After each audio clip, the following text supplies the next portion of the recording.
From our Main Street newsroom, this is 2 News Live at 3:30. Good afternoon. This is a live look in Magna where fire crews are on the scene of a grass fire that is spreading quickly right now. We've got a close eye on that coming up.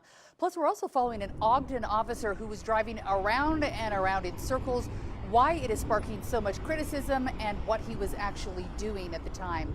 Welcome into 2 News Live at 3:30. I'm Heidi Hatch. Brian Cheney has the day off today. We're talking about a grass fire. This comes just an hour after another fire that was happening in Riverdale earlier today. Right now, our eyes are on Magna, where a fire is burning just off of SR 201 and 7200 West. This is an area where there's a large FedEx facility. There's also a lot of apartments or townhomes in this area where that fire is burning close to. We do have a live crew on the scene where they say just a few minutes ago they saw a helicopter land and it looked like they were hooking up a bucket possibly for some water drops on that area. We're keeping a close eye on this. At this point, it doesn't look like SR 201 has been shut down, but it is slowing down traffic significantly. We've got that live look right there where you can see it is definitely slow and go in the area. Also word that maybe 7200 West traffic is being shut down. So if you can avoid that area right now, we'll bring you updates if we get any more information on this fire. Again, it's a grass fire burning in the 7200 West area in between some townhomes and that FedEx facility. Also today, another talker. Have you seen the video online? There's an officer in Ogden that was driving around a roundabout, around and around in circles. The question is, why were they doing it? Was there a safety risk, and are they going to be doing it again? Brian Malahy is live for us in Ogden right now, talking about what the heck was happening there, Brian.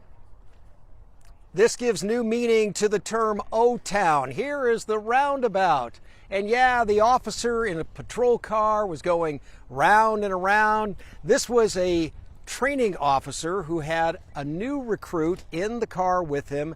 This new police officer in Ogden was to practice emergency vehicle operations. EVO is the way the police describe it. Somebody saw it, took video of this, said, hey, what are they doing? They're going round and round. They were in this area maybe up to an hour, not going in circles the whole time, using some parking lots for some braking, other maneuvers. The police department says, look, this was right training, wrong place, wrong time. But I got to tell you, we've been here a little bit. We're not seeing much traffic in this roundabout. And apparently, when traffic did show up, the officers decided to pull over, let it go by. The Ogden City Police Department says the fastest they ever went, 30 miles an hour, never went over 30. They say they know that by GPS. I showed the video today to a former Ogden police chief, and he said, I don't see what the value was of this exercise. This would not have happened on my watch. There is police training for emergency vehicle driving at the Post Academy. That's good, but that's fenced off. There are barricades. You can do a lot of work there. You can learn a lot of things. Going round and round in circles, he says, didn't really see the point of that. And he also said it reminded him of teenagers doing donuts, in the parking lot. So this is the situation in Ogden. The police say, okay, yeah, it shouldn't happen. We're not going to do it again. Find someplace else to do it. But the training is valuable. The former police chief says, I don't see a whole lot of value in this. We are going to hear from that former police chief coming up at 6 o'clock.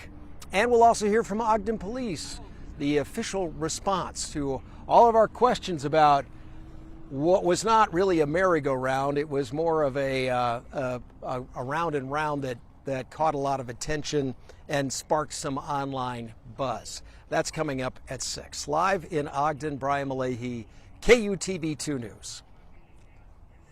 I am intrigued by what they were actually practicing. Every time I approach one of the roundabouts, I kind of think the rest of us could use some training going in and out of those roundabouts as well. You said the fastest they were going was 30 miles an hour. What is the speed limit there if you're driving in the area? I think it's about 30 or 35, actually. This is Business Depot Ogden, right? It's got all these warehouses and totally commercial space here. It's very close to the IRS center. That's sort of on the periphery of what they call BDO. So that's what they're, that's the kind of traffic. You see trucks come through here, that sort of thing, but maybe 30, 35. So, when you get to the roundabout, you don't usually go the same speed the same speed. So you slow down, but apparently they were going faster than a lot of people, or at least some people, some onlookers thought, and that's why they whipped out the camera and started rolling some cell phone video. And that's why we have it, and that's why we're talking about it today. Well, whatever they were doing, I'm sure they're very proficient at circles right now. So Brian Malahy will be watching for your report a little later. Or dizzy, Thank or you really very dizzy. Yes, Yep. Right. Same direction over and over again. In other news, we're watching this afternoon, a Senate committee voted to hold Dr. Anthony just last week for a hearing examining the federal government's response to the COVID-19 pandemic. They're hoping to ask him questions about exactly what happened there. Fauci refused to answer any questions, citing his constitutional rights more than 100 times. Republicans on the panel say Fauci's refusal warrants federal contempt charges. Paul plans to bypass a full Senate vote and send this recommendation directly to the Justice Department. You can get jail time for something like this. We'll have to watch and see what happens. President Donald Trump is denying reports the Iran war is seriously depleting Pentagon stockpiles. As of today, he says the military's, quote, massive amounts of munitions. He adds that manufacturers are making more. There have been reports, though, from many different groups saying the U.S. has exhausted almost 80% of its interceptors for an important missile defense system. They add the senior U.S. military officials have said stockpiles are running dangerously low. Some experts predict replenish them could actually take years to do. And back here in Utah, a group of Utah residents gathering at Salt Lake International Airport today. They say they're there to raise awareness about ICE flights and immigration enforcement that happens here in the state of Utah. They say they want passengers to be aware of this. Passengers who are detained here in Utah are then flown out to other facilities because there's not a main ICE holding facility here in Utah. They say they want to have more accountability. The group will be in the airport's baggage claim throughout the day. So if you're headed to the airport, you may see those protests as they are happening. We want to talk now about the wildfires. We are all noticing it in our valleys today. You kind of hear it in our voices. There is a lot of smoke. We still have a large fire burning right now in Millard County. We're talking about the Widemouth 2 fire. Beaver County still recovering from their massive wildfire that happened there. Governor Cox toured both of those sites today. He started in Beaver County looking at a lot of the damage. First of all, from the massive wildfire, then all the flooding and mudslides that happened afterwards. He was there with U.S. Forest Service officials, and they were there talking about what can be done to fix the problems. This is a live look here behind us from the Widemouth 2 fire. Is that what we're looking at here? Where the governor was today. You can see the huge smoke plume here billowing there. So a lot of people affected. If you're on I-15 or I-70, you're going to see that happening. The governor started out his day, though, in Beaver County, and that's where he was with those U.S. forest officials talking about how it's going to work trying to fix SR 153 and a lot of the damage to that area. And first off, it's going to take cash. Here's what he had to say. Families, ranchers, operators, entire communities have been living with these impacts every day. In the wake of that destruction, one thing became immediately clear: recovery would require all of us to work together. The Forest Service and the state of Utah have committed to a joint funding agreement of more than $18 million to launch that recovery. We have to rethink the way we recover. We can't have basements and homes washed away for 5 or 6 years like we've done in the past. Like we just can't do that, and it means a tremendous amount of resources, and it means a tremendous amount of cost. We need our federal friends to step up. FEMA was more designed for hurricanes. It really hasn't been designed for these types of disasters. We're working on changing that, and grateful for an administration that will do that. But we also set aside rainy day funds for economic catastrophes that can hit our state. But sometimes we need rainy day funds for literal rainy days, and those rainy days that washed out a road and homes, I think those times are here, and we're going to work together to see if we can unlock some of those rainy day funds to help with the recovery as well.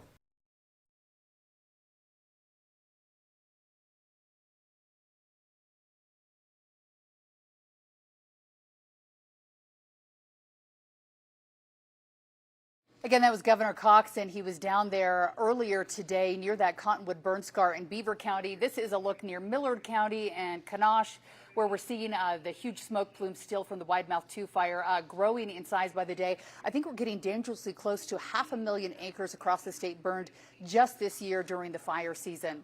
We want to switch gears now and talk to our digital team about what they're keeping a close eye on today, and they're keeping a close eye on whatever you want to talk about. A couple of popular stories online today. Megan, thanks for hanging out with us. Toast the cat is a big one right now. And what's the other one you guys are watching? Yes, so we'll start over here with this story right here. So as you mentioned earlier, it's been a pretty brutal fire season. So the Cottonwood fire was quite destructive, and we have an interview. Our Lincoln Graves did it with the owner of Eagle Point Resorts, if that will load here. And they just talked about how destructive it's been and how hard it's been on local businesses in that area and what they're going to have to do to rebuild. And I think this is a big one for a lot of families, whether you live in Beaver County or not. I think there's a lot of people who use this as their winter vacation spot. They go camping, they stay in the cabins there. And at this point, they're saying that there's just going to be no recreating probably for the next year at least, right? Yeah, so at least for the season for sure. He said that they need to order things like new ropes, which apparently takes 6 months to manufacture overseas. And then they have to rebuild roads, clean up debris. It's just going to be quite the process. Yeah, it makes sense when you think about what they use to actually make ski resorts work. Probably not something you just go pick up at Walmart or Target, so they have to special order that in. If people want to watch that, where do they go online to see that? Yeah, you can find it right on our YouTube page at KUTV. All right, perfect. And another big talker, so if you've been paying attention to another fire, not a wildfire, but we're talking about the Midvale apartment fire, it's been mostly bad news with a little bit of good news with a hero cat now. Yes, we finally have some good news here. This is Toast Malone, the cat.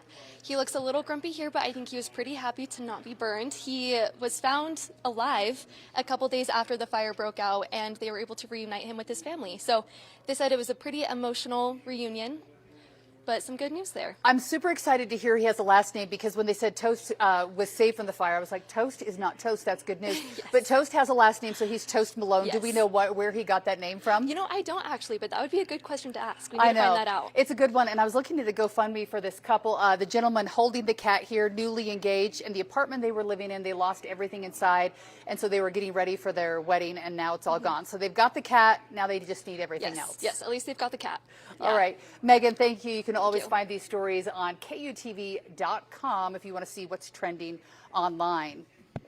Now, the fight over a proposed Stratos data center in Box Elder County now headed back to court again. The group's trying to stop the project. They say it'll challenge the county's request to dismiss the referendum. The idea is that to have a referendum, you have to have a law that was passed. This was not really a law, though. It was just really going through the chain of command of what was allowed to be passed in that area and what could be used on the land. The group says it wants residents to have a chance to weigh in on that project, so that is stuck in the courts right now. Now, drivers in Davis County should be planning for some major closures on I-15. Those are going to be starting this weekend. UDOT's going to shut down 4 miles of southbound I-15. This is going to be between Kaysville and Farmington. Happens Saturday night, goes into Sunday morning for overhead sign work, so you won't be able to use the roadway there. Northbound I-15 will also be reduced to 1 lane during the closure as well. So a heads up there if you are driving on I-15. The big thing we're all talking about today, I think we all feel slightly sick. We're like, what's wrong with me? Is this allergies? Is it smoke? Sterling is here to talk weather with us right now.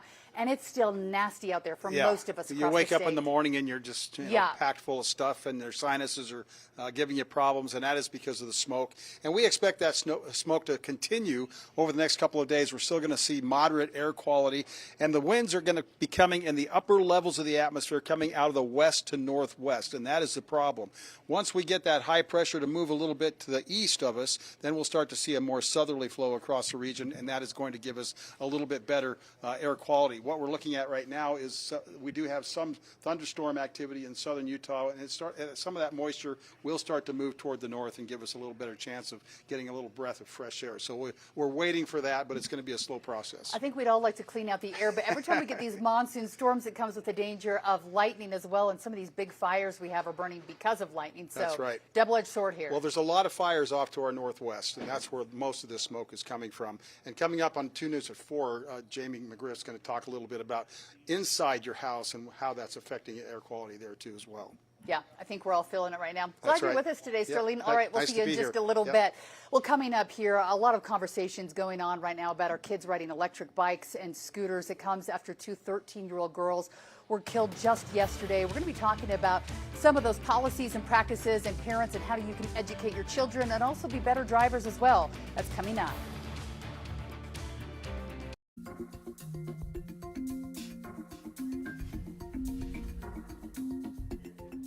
Welcome back. We're talking about 2 News Listens, and this is where we listen to what you're talking about online. And yesterday, about the same time, we were talking about breaking news and a tragic accident that took the lives of two 13-year-old girls who were riding an electric scooter. They were hit by a driver in a neighborhood, someone who was driving a truck with a trailer behind them. We don't really know exactly what happened, who was in the wrong here, but we do know that 2 young girls lost their lives. Online, people are talking about urging parents to talk with their own children about e-bike safety, e-scooter safety before the school year starts. Now, one message comes after, again, these two 13-year-old girls were killed in this crash. It happened in Syracuse yesterday. They were both students at the junior high there as well, where they're feeling this. One person saying, I talk to my kids about it often. I emphasize eye contact with the driver. I know I do that when I'm out running as well. Try to make sure that before I cross the street that I look them in the eye and see they're there. It's something that we can think about both as drivers and if we've got kids out on scooters as well. Another person saying this tragedy must serve as the ultimate learning experience. Your choices as a parent directly dictate your child's safety. Look at your own actions and be better parents. One person says, this was an anonymous post by someone. Again, there's a lot of conversation online about kids being careful, being safety. We do know these electric bikes and scooters can kind of come out of nowhere a lot faster than sometimes bicycles. But either way, I think as drivers, we really have to be paying attention and being cautious as well as kids are out and about in these summer months. Also, other issues that we are talking about today. In Kearns, people are not happy about their mail. I'm happy if I don't get my mail, but some people really want their mail. So some Kearns residents say they have experienced delays or maybe even missing mail. And if you've got important mail, that can be a real problem. A social media post sparked a discussion online with others saying that they're seeing similar issues where they're expecting something to come in the mail and then it never actually shows up. So some people are saying online right now that Kearns may actually be used as a training area for new mail carriers. Not sure if that's true or not, or if it just feels like they're the training area.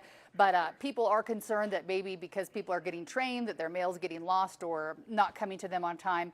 We have reached out to USPS to ask about these reported delays and if there actually is training in the area going on. As soon as we get answers about that, we will certainly bring it to you. One comment from Facebook says this has been going on for years, but it really is bad right now. That was from Margie saying that this isn't exactly a new problem there. Another person said, I've been told that the area of Kearns where we live is a training area for these new mail carriers. We have times where the delivery is good, and then there's other days where we don't go without mail. That was Lori commenting about that online as well. So anyhow, we're going to be checking on your mail. I mostly get junk mail, so if mine gets lost in the mail for a few days, not a real big problem. Something a little more fun people are talking about online. We all like to speculate about the fun that's going on at Lagoon. If you've been there recently, you know they have a brand new ride, the Nutcracker, this year. I have not been on it yet. I'm going to at the end of the season with my kids. But Lagoon has apparently removed the Flying Aces ride. So if you've lived here in Utah for a long time, you know what ride that is. And people are wondering what's coming there. This is next to the Jetstar roller coaster. The removal has sparked conversations online of people wondering what is coming next. Jason says, this is mine and also my kid's favorite.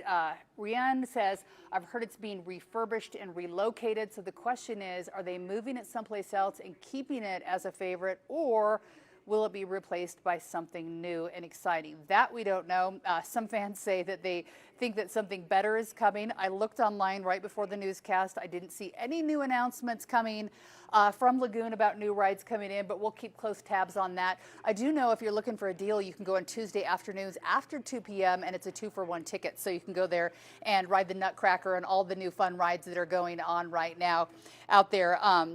So again, Lagoon with lots of fun things going on, but no promises of new rides at this point. Well, social media users, thanks so much for all your comments online. We're always listening in to Facebook, Instagram, Reddit, you name it, for the conversations that are happening across the state. We're always interested in what you are interested in.